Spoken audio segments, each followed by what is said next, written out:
Exemplo que eu vou dar. Uma pandemia chamada resistência à insulina. Você já ouviu falar de resistência à insulina? Quer que eu te ensine um minuto? Eu tô com essa parada aí. Eu tô com resistência à insulina. Então posso usar seu exemplo? Claro, Você me permite? O que é resistência à insulina? Em um minuto ou em mais? Ai, mas... No seu tempo. No meu Seu tempo. tempo, é. Aqui é bom que pode falar o que quiser, né? Do Aí você jeito falou que você assim, gosta. É. aqui pode descer. Como é que você falou? O Agir? Pode fazer o que você quiser Pode fazer aqui, o que Vinícius. quiser. E ainda mais que agora você tem envergadura moral para ter a atenção necessária, viu? Presta atenção, porque às vezes você que está assistindo tem resistência à insulina. Imagina o pâncreas. Aí, vamos começar o teatro aqui para começar a aquecer. Mas antes disso, presta atenção.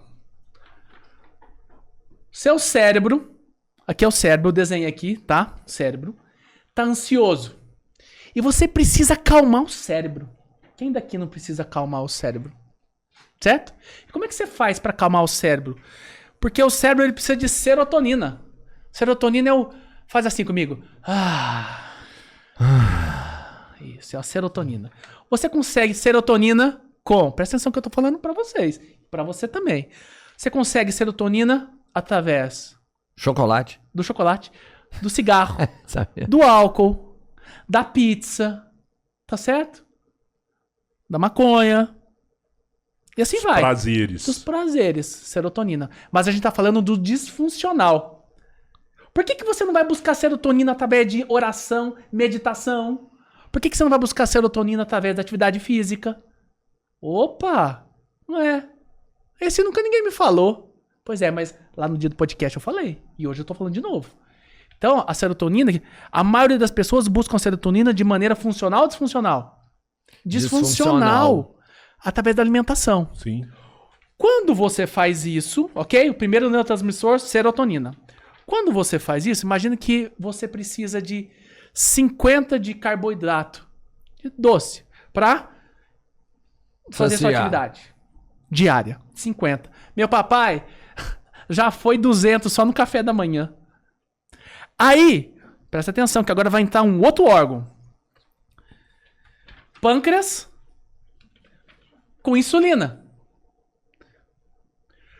Gente, o pâncreas ele quer te proteger porque o excesso de glicose no corpo faz mal para você.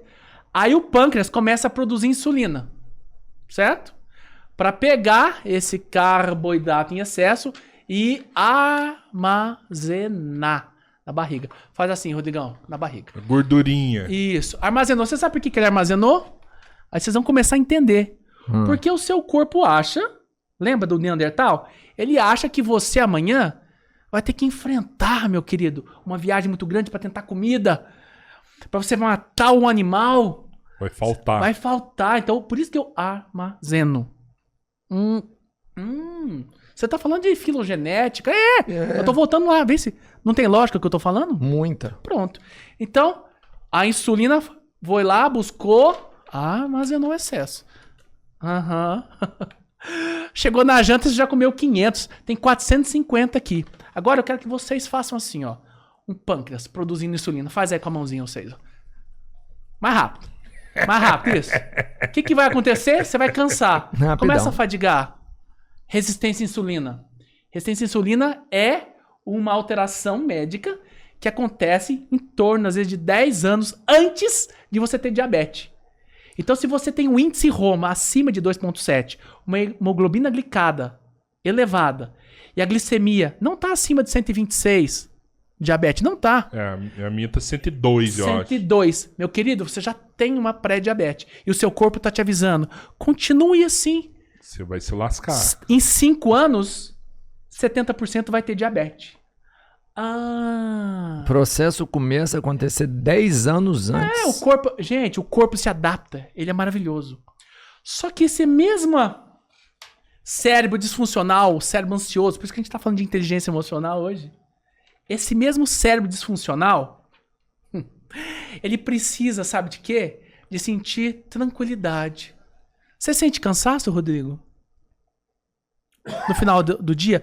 O seu cansaço é mais no começo da manhã ou no final do dia? Cara, se for falar de mim assim... Agora eu entrei na dieta, né? Mas antes... E não tô ingerindo açúcar.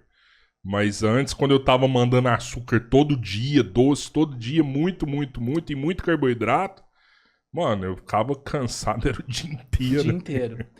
Aí entra um outro órgão.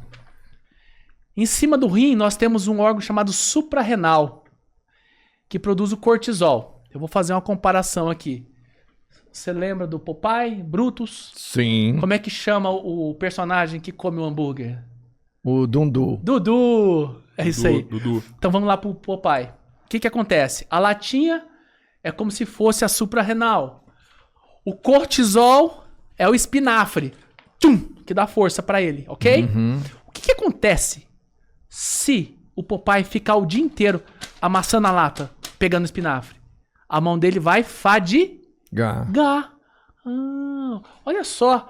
Você fadiga seu cérebro, você fadiga seu pâncreas e fadiga sua suprarrenal. Então, o cansaço crônico, a síndrome do cansaço crônico, que é da fadiga adrenal, ele começa, no início, o cortisol tá alto. Mas depois de tanto você usar isso, o seu cortisol vai lá embaixo, lá no pé. Aí a pessoa fica cansada. Aí cortisol baixo, gente, presta atenção você. Cortisol baixo, você vai ter mais infecção. Você vai ter compulsividade alimentar. Você vai ter baixo libido. Você vai ter uma necessidade de consumo de energético e café. Você muitas vezes, por causa de uma fadiga adrenal, você vai ser taxado como depressivo. E na verdade a gente sabe que a baixa de cortisol dá uma irritabilidade. Você fica hostil. E quando tudo isso é relacionado a trabalho, chama-se burnout. Quem daqui já ouviu falar de burnout? Demais. Pô. Poxa, tá em alta. Tá em alta. Infelizmente, as pessoas, por causa de trabalho, as pessoas... Eu vou guardar aqui nossas ferramentas, tá? As pessoas estão pensando muito em quê? Em trabalho. Inverteu-se a pirâmide. As pessoas ficam fazendo para ter, e se esquecendo de quem elas são.